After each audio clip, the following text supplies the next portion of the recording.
بسم الله الرحمن الرحيم. وقابل من ظرف أو من مصدر أو حرف جر بنيابة حري ولا ينوب بعض هذا إن وجد في اللفظ مفعول به وقد يرد في باب ظن وأراء المن اشتهر. یہ یہاں پہ ایک شعر کم تو نہیں ہو گیا؟ ظاہراً ایک شعر یہاں اس کتاب میں نہیں ہے. فی باب ظن وأراء المن اشتهر ولا أرى منعا إذا القصد ظهر. اب دیکھو یہ غلطی یہاں سے ہوگی. وبی اتفاق قد ینوب الثانی من باب کسا فی ملتباسہ من، یہ پہلے ہونا چاہیے. یہ والی شعر پہلے ہے. فی باب ظن وأراء المن اشتهر یہ بعد میں ہے، یعنی الٹا سیدھا کیا انہوں نے. ہاں وباتفاق قد ینوب الثانی من باب کسا فی ملتباسہ من، اس کے بعد پڑھنا ہے فی باب ظن وأراء المن اشتهر ولا ارى منعا اذا القصد ظهر. ہاں ترتیب پتہ چل گیا.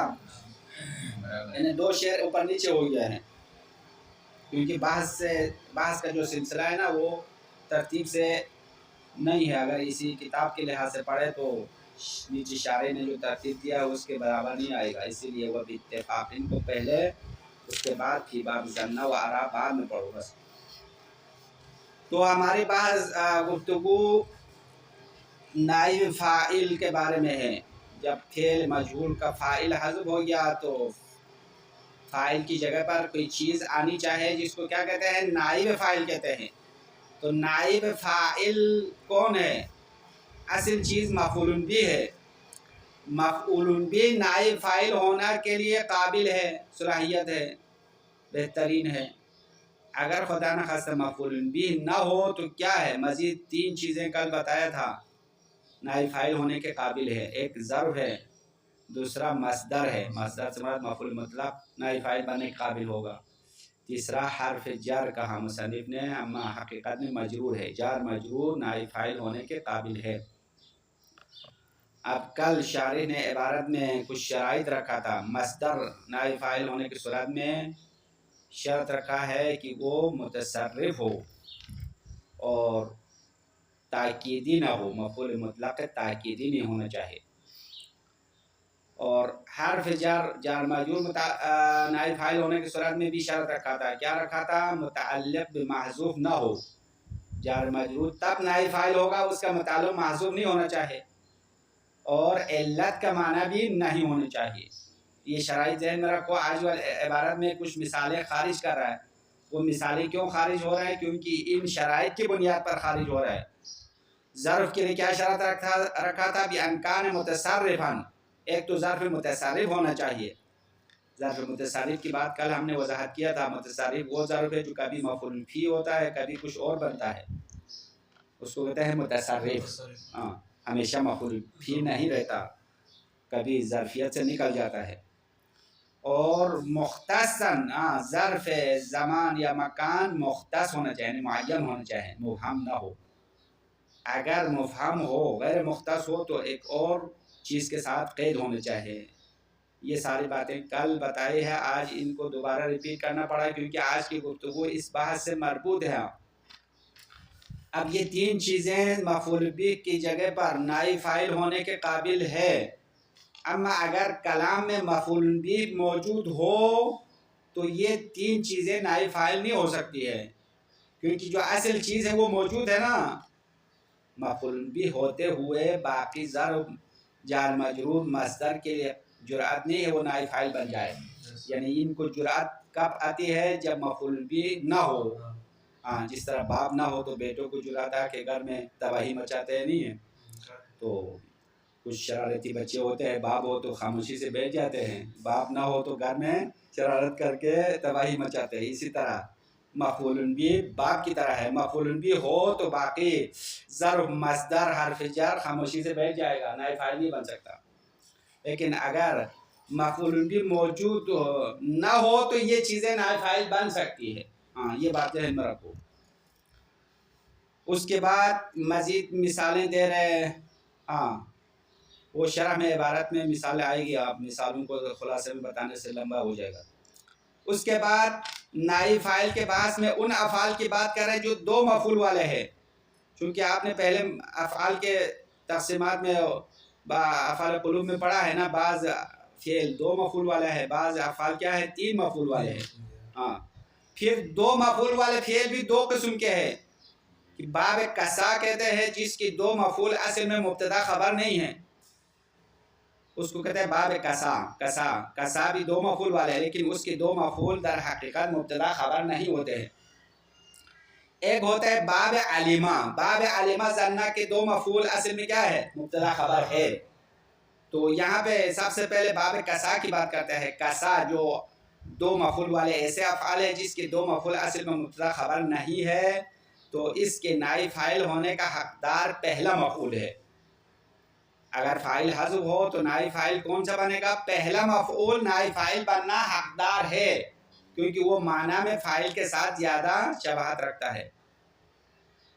اما دوسرا مفعول نائب فاعل بننا منع نہیں ہے، یعنی دوسرا مفعول بھی کبھی کبھار نائب فاعل بننے کے قابل ہے، اما شرط یہ ہے کہ اشتباہ سے بچنا ہو۔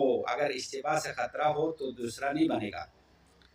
بس باب کسا کا دوسرا مفعول نائب فاعل بننے کے لیے شرط رکھا اگر اشتباہ سے امن ہو، اشتباہ کا خطرہ نہ ہو، معنی متکلم کی مراد معنی پتہ چلے، تو مفعول ثانی باب کسا نائب فاعل بننے کے قابل ہے۔ ہاں، یہ بتایا ہے۔ اب اس کے بارے ترجمہ دیکھو، باتفاق قد ینوب الثانی، تمام علماء اتفاق کے ساتھ قد ینوب الثانی من باب کسا، باب کسا کا دوسرا مفعول کبھی کبھار نائب فاعل بنتا ہے۔ فیما التباسہ امن، اس جگہ میں جہاں پہ اشتباہ ہونے سے امن ہو۔ واضح ہو گیا ترجمہ؟ اس سے پہلے والے شعر کا ترجمہ نہیں کیا تھا میرے خیال میں۔ ہاں، ولا ینوب بعض حاضی ان وجد، حاضی پڑھو، یہ حاضی مؤنث کے صیغہ ہے، حاضہ نہیں، حاضی یا کے ساتھ ہے۔ کہتے ہیں یہ بعض چیزیں جو اوپر بیان کیا نا، ضرب ہو مصدر ہو، یہ بعض چیزیں نائب نہیں بنتا ہے۔ ان وجد فی اللفظ مفعول بہ، اگر لفظ میں مفعول بھی پایا جائے، اگر لفظ میں مفعول بھی موجود ہو تو یہ چیزیں نائب فاعل نہیں بن سکتی ہے۔ وقد یرد، کہتے ہیں کبھی کبھار مفعول بھی کے ہوتے ہوئے دوسری چیزیں بھی نائب فاعل بن کر بھی آیا ہے۔ کلام عرب میں مفعول بھی کے ہوتے ہوئے دوسری چیزیں بھی مفعول بھی کی جگہ پر نائب فاعل بنا دیا ہے کبھی کبھار۔ قد یرد، قد فعل مضارع پر داخل ہو تو کبھی کا معنی ہے نا، کبھی کبھار ایسا ہوا ہے، لیکن قانون کے مطابق مفعول بھی ہوتے ہوئے باقی چیزوں کے لیے نائب فاعل بننے کی قابلیت نہیں ہے۔ ہاں، پھر وباتفاق قد ینوب الثانی، اس کا ترجمہ کر لیا، ابھی دوبارہ کروں، سمجھ میں آیا یہ بات؟ ہاں، باب کسا یعنی ایسے افعال جس کے دو مفعول اصل میں مبتدا خبر نہیں ہے، ان کو باب کسا کہتے ہیں۔ تو اصل قانون پہلا مفعول نائب فاعل ہونا چاہے، اگر اشتباہ سے امن ہو تو دوسرا مفعول بھی نائب فاعل ہوگا۔ ہاں، یہ بات ختم۔ اس کے بعد باب ظنہ و ارا۔ باب ظنہ یعنی دو مفعول والے ایسے افعال قلوب ہے جو اصل میں مبتدا خبر ہے، تو اس کے دو مفعول میں سے کون سا مفعول نائب فاعل ہوگا؟ پہلا مفعول۔ پہلا مفعول نائب فاعل ہونا واجب ہے، دوسرا مفعول نائب فاعل بنانا ممنوع ہے۔ ممنوع ہو گیا، تو باب کسا اور اس میں فرق ہو گیا نہیں ہو گیا؟ باب کسا میں دوسرا مفعول نائب فاعل بنانا جائز ہو گیا، لیکن یہاں پہ مشہور نحوی نے کہا ممنوع ہے، پہلا مفعول نائب فاعل بنانا پڑے گا، دوسرا مفعول نائب فاعل بننا ممنوع ہے۔ المنع اشتہار کہہ رہے۔ اور ارا 3 مفعول والے افعال کی مثال ہے۔ ارا، تو ارا میں 3 مفعول ہے، اس کا اصل میں جو مبتدا خبر ہے وہ کون سے مفعول ہے؟ آخری 2 ہے، پہلا والا مبتدا خبر نہیں ہے۔ تو ارا میں بھی کہتے ہیں پہلا مفعول نائب فاعل ہونا چاہیے، باقی 2 کو اپنی جگہ پر رہنے دو۔ 3 مفعول میں سے پہلا نائب فاعل ہوگا، باقی 2 مفعول نائب فاعل نہیں بنے گا۔ بس یہ بات آج آخری بات ہے، پھر بعد نائب فاعل شاید ختم ہونے والا ہے، پورا نہیں کر سکتے، اس لیے ہم اس کو آدھا کریں گے۔ فی باب ظنہ و ارا، ظنہ اور ارا کے باب میں المنع اشتہرہ، منع ہونا مشہور ہوا۔ منع ہونے سے مراد یعنی مفعول ثانی نائب فاعل بننا ممنوع ہونا مشہور ہے۔ اما مصنف کی رائے میں ممنوع نہیں ہے. ولا ارى منعا، ابن مالک صاحب فرما رہے کہ میں منع کو نہیں دیکھتا، یعنی میری نظر میں کوئی منع نہیں ہے. اذ القصد ظاہر، اگر مراد متکلم ظاہر ہو، اشتباہ نہ ہو. بس یہ شعر کا ترجمہ ہو گیا، خلاصہ بھی آپ کو بتا دیا. اب عبارت میں آ جاؤ. کل ہم شارح کے عبارت کے بیچ میں چھوڑ کے گئے تھے، آج دوبارہ شروع کرنا ہے. وغیر القابل لا ینوب، دیکھ لیا عبارت، وغیر القابل لا ینوب. کل ہم نے بتایا ہے مفعول بھی نہ ہونے کی صورت میں نائب فاعل بننے کے قابل کیا ہے؟ ظرف ہے. اس کے لیے شرائط بتا دیا، ظرف متصرف ہونا چاہیے، مختص ہونا چاہیے. اور مصدر قابل ہے. مصدر کون سا مصدر؟ متصرف ہونا چاہے، تاکید نہ ہو.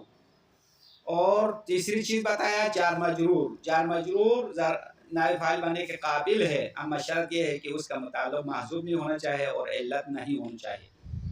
تو اگر یہ پورے شرائط پر نہ اترتے ہو تو غیر قابل ہے، نائب فاعل بننے کے قابل نہیں ہے. اب مثالیں دے رہے آج. وغیر القابل لا ینوب، جو قابلیت نہیں رکھنے والے ہیں وہ نائب نہیں ہوگا. جو قابلیت رکھتے ہیں وہ امتحان میں پاس ہوگا، جو ناقابل بچے ہیں وہ قابل ہے وہ تو پاس نہیں ہوگا. اسی طرح یہاں پہ بھی نائب فاعل بننے کے قابل نائب فاعل ہوگا. غیر القابل جو قابلیت نہیں رکھنے والا ہے لا ینوب، نائب فاعل نہیں بنے گا. مثالیں دیتے نہ ہو اذا، اذا نائب فاعل نہیں بنے گا. اب کوئی پوچھے بھائی اذا نے کیا گناہ کیا، وہ نائب فاعل نہیں بن سکتا ہے. تو کہہ رہے کہ پہلے ہم نے شرط رکھا تھا نا ظرف متصرف ہونا چاہیے. اذا ظرف غیر متصرف ہے.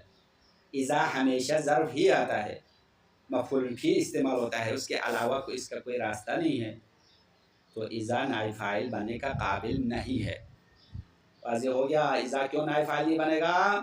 کوئی سوال کر سکتا ہے نا. تو کیونکہ یہ ظرف غیر متصرف ہے، ہم نے شرط رکھا ظرف متصرف ہونا چاہیے.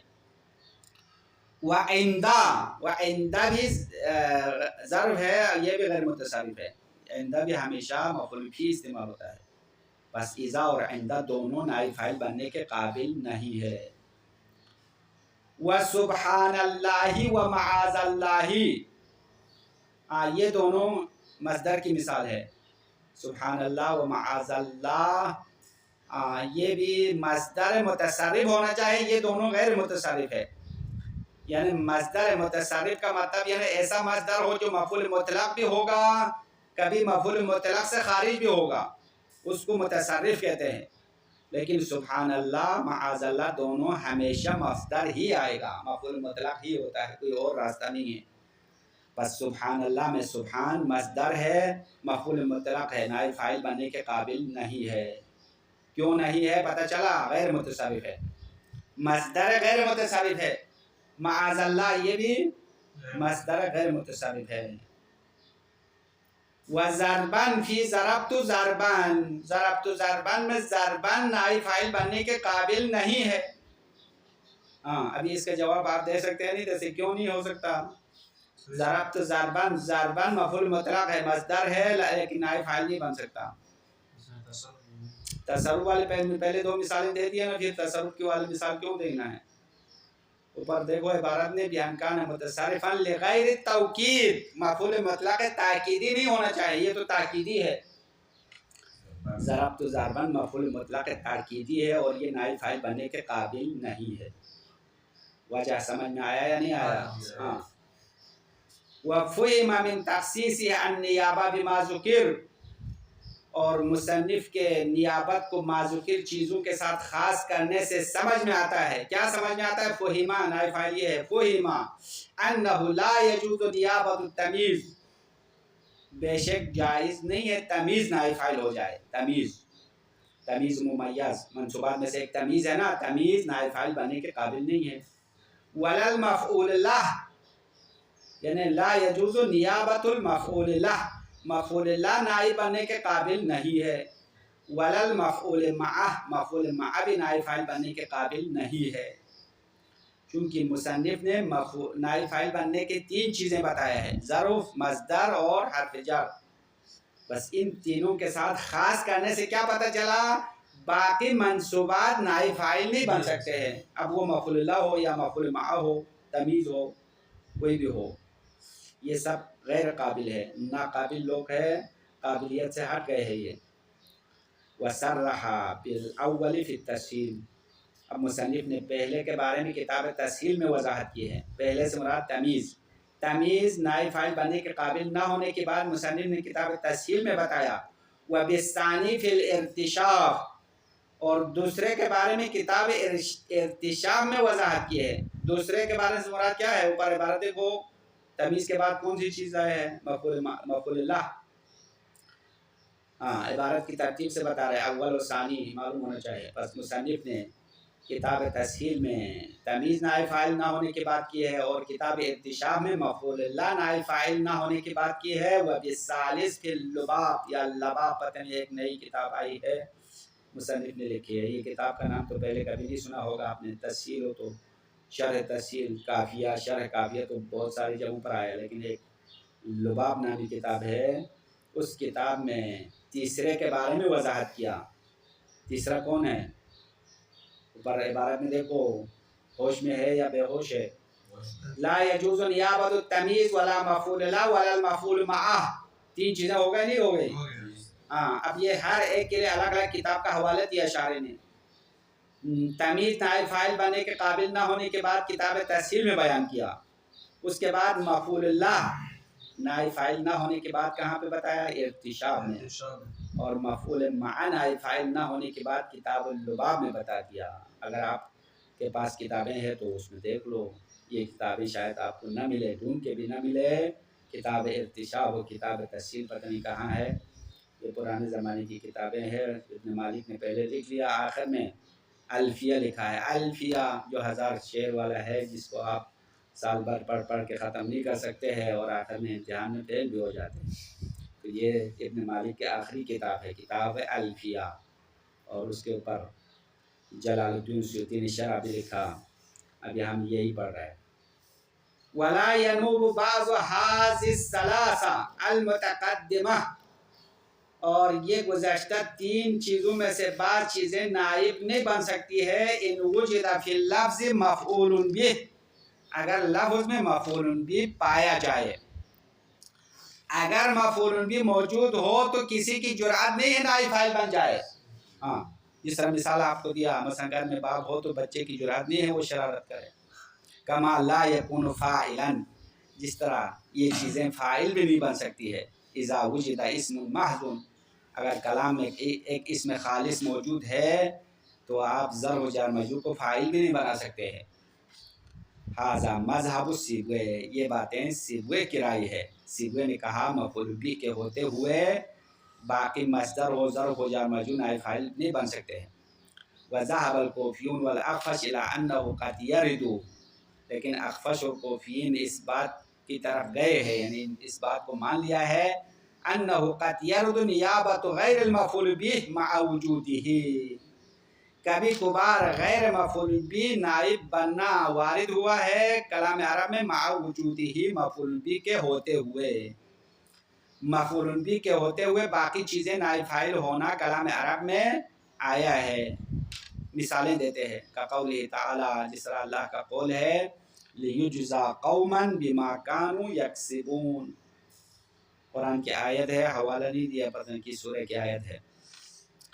لیجزا قوما، تاکہ اس قوم کو جزا دی جائے، بما كانوا یکسبون، اس چیز کی جزا دی جائے جو کسب کرتے ہیں. وہ دنیا میں کسب کرتے اس کی جزا دی جائے. ہاں، تو یہاں پہ چار مثال. یجزا فعل مجہول ہے، قومن مفعول بہ ہے، نصب دیا ہے. بما کانوا یکسبون نائب فاعل بنا دیا. اب مفعول بہ کے موجودگی میں کیا بنا دیا؟ جار مجرور کو نائب فاعل بنا دیا. بنا دیا نہیں بنا دیا؟ قرآن کی آیت میں آپ کے سامنے ہے. آیت تو ہم نے چھپایا نہیں ہے. لیجزا قومن پڑھا ہے، قومن تو نہیں پڑھا. تو نائب فاعل کے طور پر بما کانوا یکسبون کو انتخاب کیا. دوسری مثال بھی دے رہے. وقول الشاعر، شاعر کا قول ہے لم یعن بالعلیا الا سیدا ولا شفا ذا الغی الا ذو الہدی. شاعر سا فرما رہے کہ لم یعن بالعلیا، بلندی مقصود نہیں ہوتا، الا سیدا، مگر جو سردار ہوتا ہے. اس کے ذہن میں بلندی کا ارادہ ہوتا ہے. بلندی سے مراد یعنی جس کا ہدف بلند ہو، جس کا مقصد بلند ہو. یہ بلند لوگوں کا کام ہے. جو پس لوگ ہیں ان کی ذہن میں تو بلند مقصد تو نہیں ہوتا ہے. اس کا کام جو ہے صرف صبح سے شام تک کام کرتے ہیں، اپنے 2 وقت کی روٹی نکالنا ہوتا ہے، کوئی اور اس کا مقصد نہیں ہے. لیکن جو بڑے لوگ ہیں، جو پڑھے لکھے ہیں یا جو قابل لوگ ہیں، وہ سوچتے ہیں کہ آگے کیا کرنا ہے، 100 سال بعد کیا ہوگا، 50 سال کے بعد کیا کرنا چاہے، آج سے منصوبہ بندی کرتے ہیں.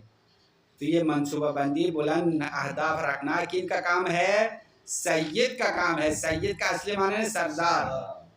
ہاں، بس شاید مثال یہیں پہ ہے. لم یعنا بالاولیاء، یہ بالاولیاء جار مجرور کو فعل مجہول کا نائب فاعل بنا دیا. الا سیدن، یہ مفعول بھی ہے، مفعول بھی کے ہوتے ہوئے نائب فاعل بنا دیا جار مجرور کو. ہاں، قابل کو ہوتے ہوئے ناقابل کو وزیر بنا دیا. لگتا یہ ہے ایسا ہو گیا نا. اصل قابل کون ہے؟ مفعول بھی قابلیت رکھتا ہے نا نائب فاعل بننے کا، تو اس کو ادھر چھوڑ کے کسی اور کو عہدہ دے دیا. دوسری مثال میں شاعر نے کہا ولا شفا ذلغی، اور گمراہ کو شفا نہیں دیتا الا ذوالہدی، مگر صاحب ہدایت. ہاں، یہ بھی ایک اہم نکتہ بتا دیا، کیونکہ قرآن کی آیت کا مفہوم ہے کہ جو ہدایت کرنے والا ہے خود بھی ہدایت یافتہ ہونا چاہے. جو خود گمراہ ہے وہ کیسے ہدایت کرے گا؟ ہاں، آیت تو میرے ذہن سے نکل گیا. قرآن کی ایک آیت کا مضمون ہے جو ہدایت دینے والا ہے وہ خود ہدایت یافتہ ہو تو گمراہ کو راستے پر لا سکتا ہے، لیکن جو گمراہ ہے وہ کیسے راستہ دکھائے گا؟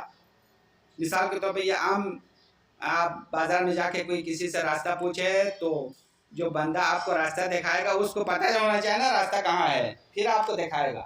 لیکن اس کو خود پتہ نہیں ہو تو آپ کو کسی اور راستے پر ڈال دے گا، بھائی ادھر جاؤ کہہ کر. وہاں چل چل کے آپ جگہ پر نہیں پہنچیں گے، پھر دوبارہ کسی سے پوچھنا پڑے گا. تو یہ تو عام روزانہ کی بات ہے کہ جو راستہ جاننے والا ہے وہ اچھی طرح راستہ دکھا سکتا ہے. تو گمراہ کو شفا نہیں دے گا. یہ دیکھو شاعر نے گمراہی کو بیماری سے تشبیہ دیا. گمراہی بیماری ہے، اس کا علاج کون کر سکتا ہے؟ ہدایت والا. تو ہدایت کرنے والے کیا ہے؟ روحانی ڈاکٹر ہے. جس طرح انسان کے بدن بیمار ہوتا ہے اس کو علاج کرنے کے لیے ڈاکٹر کی ضرورت ہے، اسی طرح انسان گمراہ ہو تو روحانی بیماری میں مبتلا ہے، اس کو شفا دینا، اس کو علاج کرنا کس کا کام ہے؟ ہاں، باہر جو انجیکشن والا ڈاکٹر ہے اس کے پاس جانا ہے تو روحانی علاج کیسے کرے گا؟ بلکہ وہ روحانی ڈاکٹر کے پاس جانا پڑے گا جو راستے کو جانتا ہے، صاحب ہدایت ہے. ان کے دروازے پر جاؤ اور ہدایت لے لو. بس شاعر نے اس میں اچھا نکتہ بیان کیا، اس لیے ہم نے اس کی مزید وضاحت کی. آپ کو جمعرات سے پہلے درس اخلاق دینا پڑا. ویسے بھی آپ پتہ نہیں درس اخلاق کو وہاں سے ٹائم پاس کر کے ادھر آتے ہیں یا کچھ یاد کرتے ہیں، لکھتے بھی ہیں یا نہیں لکھتے ہیں. جمعرات کے درس اخلاق میں کیا کہا کچھ یاد ہے یا نہیں ہے؟ کیا کہا؟ ابھی جو گزشتہ جمعرات کو کس نے درس اخلاق دیا اور کیا کہا؟ اچھا اچھا، 2 رکعت کون سی نماز؟ اچھا اچھا، تو پڑھ لیا آپ لوگوں نے؟ ہاں، ابھی دیکھو عمل بھی نہیں ہوتے. پہلے تو یاد کرنا، اس کے بعد اس پر عمل درآمد بھی کرنا پڑے گا نا. پھر 2 رکعت نماز کی فضیلت بیان کی ہے تو وہ پڑھ لو. اچھا چلو، ابھی ٹائم گزر رہا ہے اس لیے ہم مزید اس کے بارے میں گفتگو نہیں کریں گے. وَاخْتَارَهُ فِي التَّسْهِيلِ، اور یہ بات مصنف نے کتاب تسہیل میں اختیار کیا. کون سی بات؟ یعنی مفعول بھی کے ہوتے ہوئے دوسری چیزیں نائب فاعل بننا. یہ کتاب تسہیل میں مصنف نے اختیار کیا. یہاں سوتی میں یہ نہیں بتایا، سوتی میں فقط یہ بتا دیا کہ مفعول بھی اگر موجود ہو تو دوسری چیزیں نائب فاعل نہیں بن سکتی ہے، یہی بتا دیا. پھر اس کے بعد 2 مفعول والے افعال کا مسئلہ شروع ہو گیا. 2 مفعول وباتفاق من جمہور النحاة قد ينوب عن الفاعل المفعول الثانی، اور تمام نحویین کے، جمہور یعنی اکثر نحویین کے اتفاق کے ساتھ، تمام نہیں، جمہور کہتا ہے اکثریت کو، اکثر نحویین کے اتفاق کے ساتھ کبھی فاعل کا نائب بنتا ہے المفعول الثانی من باب کسا، باب کسا کا دوسرا مفعول. اصل حقدار کون ہے؟ پہلا مفعول ہے.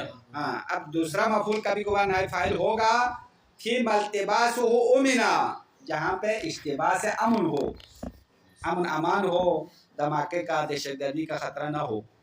ہاں، چونکہ نحویین کے لیے تو دہشت گردی کا معاملہ نہیں تھا، اس لیے وہ اشتباہ کا خطرہ محسوس کرتے تھے. ہمیشہ اشتباہ ہوتا ہے لیکن آج کل تو اشتباہ کا خطرہ نہیں ہے، دھماکے کا خطرہ ہے.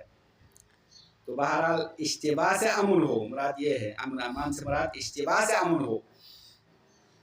نہ کسی زیدن جبتن، زید کو جبہ پہنایا گیا. تو یہ دو مفعول ہے، زیدن مفعول اول ہے، جبتن مفعول ثانی ہے. مفعول اول کو چھوڑ دیا، مفعول ثانی کو نائب فاعل بنا دیا. دیکھ رہے نہیں ہے مثال؟ ہاں، اچھی طرح دیکھو. کسی زیدن جبتن، زید کو جبہ پہنایا گیا. اب یہاں پہ اشتباہ کا خطرہ تو نہیں ہے نا؟ مثلا کوئی یہ نہیں کہہ سکتا بھائی جبہ کو زید پہنایا، اس طرح ہوتا ہے کیا؟ جبے کو زید پہنایا یا زید کو جبہ پہنایا. جبہ کسے کہتے ہیں؟ جو عربی لمبی قمیص ہے نا، ایک یہاں سے لے کر نیچے تک ایک لمبی قمیص ہے، کہتے ہیں عرب والے وہی گرمیوں میں وہی پہنتے ہیں، شلوار بھی نہیں پہنتے، بس اسی کے ساتھ گھومتے ہیں. تو جبہ وہ قمیص ہے عرب والے پہنتے ہیں. تو کسی زیدن جبتن میں آپ زید کو نائب فاعل بنا دے یا جبہ کو نائب فاعل بنا دے، معنی میں اشتباہ نہیں ہوگا، کیونکہ بہرحال زید کو ہی جبہ پہنایا جائے گا، الٹا نہیں ہوتا ہے. بخلاف ما اذا لم یؤمن الالتباس، اما اس صورت کے خلاف جب اشتباہ سے امن نہ ہو تو وہاں پہ مفعول ثانی نائب فاعل نہیں بنے گا. فیجب ان ینوب الاول، بس واجب ہے پہلا مفعول ہی نائب فاعل بن جائے. مثال دیتے ہیں، اشتباہ والی مثال نہ ہو. اعطی عمرو بشرا، عمر بشر کو عطا کیا گیا. اب عمر غلام ہے فرض کرو، تو پرانے زمانے میں غلام کی خرید فروخت ہوتا تھا نا، آج کل تو نہیں ہے، رسمی طور پر نہیں ہے، غیر رسمی تو لوگوں کے خرید فروش ہوتے ہیں عورتوں کی. لیکن پرانے زمانے میں غلام اور کنیز کی خرید فروش، جس طرح بازار میں بیل بکریاں بیچتے تھے، اسی طرح عورتوں کو بیچتے تھے لوگوں کو غلام بنا کے. تو یہاں پہ اس مثال میں اعطی عمرو بشرا، یعنی عمر بشر کو دیا گیا ہے. مطلب عمر غلام ہے، بشر مولا بن جائے گا نا. یعنی فرض کرو عمر آپ کا غلام ہے، آپ نے بشر کو دے دیا، بھائی میرا غلام آپ کا ہو جائے گا، بس آپ لے جاؤ. تو اگر یہاں پہ آپ نے بشر کو نائب فاعل بنا دے تو معنی میں اشتباہ ہوگا یا نہیں ہوگا؟ تو پتہ نہیں چلے گا بشر عمر کو دیا ہے یا عمر بشر کو دیا ہے، پتہ نہیں چلتا ہے. ممکن ہے دونوں ہو سکتا ہے. وحکی عن بعضهم منع اقامت الثانی مطلقاً، اما بعض سے حکایت کی گئی ہے کہ مفعول ثانی مطلقاً نائب فاعل بننا منع ہے. مطلقاً کا مطلب ہے اشتباہ کا خطرہ ہو یا نہ ہو.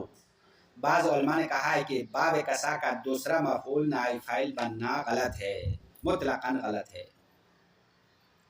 وعن بعض آخر المنع ان كان نکرة والاول معرفہ. اب دوسرا قول بھی آ گیا. بعض علماء سے روایت ہے، حکایت ہے کہ مفعول ثانی نائب فاعل بننا منع ہے اگر مفعول ثانی نکرہ ہو، مفعول اول معرفہ ہو. تو نکرہ معرفہ کے ہوتے ہوئے نائب فاعل بننا غلط ہے. کتنا قول ہو گیا؟ 3 قول ابھی تک سامنے آیا ہے. دیکھو باب کسا میں دوسرا مفعول نائب فاعل بننا مصنف نے کیا کیا؟ شرط رکھا، اگر اشتباہ ہو تو نہیں ہو سکتا، اگر اشتباہ نہ ہو تو ہو سکتا ہے. دوسرا قول والوں نے کیا کہا؟ مطلقاً منع ہے، مطلقاً سے بڑا اشتباہ کا خطرہ ہو یا نہ ہو، ہر صورت میں منع ہے. تیسرے قول والوں نے کہا اگر مفعول اول معرفہ ہو، مفعول ثانی نکرہ ہو تو نہیں ہو سکتا ہے. معرفہ بہتر ہے یا نکرہ بہتر ہے؟ معرفہ بہتر ہے نا. معرفہ اچھا ہوتے ہوئے اچھی چیز کو چھوڑ کر بری چیز کو کون لے گا؟ وَلَعَلَّ الْمُصَنِّفْ لَمْ يَعْتَدْ بِهَذَا الْخِلَافِ. اب شارح کہہ رہے کہ مصنف نے ان اقوال کا ذکر کیوں نہیں کیا؟ تو کہہ رہے کہ مصنف نے اس اختلاف کی پرواہ نہیں کی ہے. لم یعتد یعنی اس اختلاف کو اصلاً توجہ نہیں دیا. شمار نہیں کیا، اس لیے مصنف نے اپنی عبارت میں اختلاف کی بات نہیں کی، قد یرید کہا ہے، قد یرید کبھی وارد ہوتا ہے کہا، تو مطلب یعنی یہ اختلافات والی باتیں مصنف نے توجہ نہیں کیا، ولعل المصنف لم یعتد بهذا الخلاف، شاید مصنف نے اس اختلاف کی پرواہ نہیں کی، وقد صرح بنفیہ فی شرح التسہیل والکافیہ، اور مصنف نے بے شک اختلاف کی نفی کی تصریح کی ہے کتاب شرح تسہیل اور شرح کافیہ میں، اصلاً اختلاف نہ ہونے کی بات کی ہے۔ وحیث اجاز اقامت الثانی فالاول اولا، آخر میں شارح کہہ رہے کہ جہاں پہ مفعول ثانی نائب فاعل ہونے کی اجازت ہو تو بہرحال مفعول اول اولا ہے، یعنی مفعول اول نائب فاعل بنانا بہتر ہے، کیوں؟ لکونہ فاعلا فی المعنی، کیونکہ مفعول اول معنی کے لحاظ سے فاعل ہے، تو جو فاعل کے ساتھ معنی میں مناسب ہے وہ نائب فاعل بننا اچھا ہے اس دور والے چیز سے جو اصلا مناسبت بھی نہیں ہے۔ یہاں تک ٹائم ختم ہو گیا، کل انشاءاللہ نائب فاعل کی بحث مکمل کریں گے۔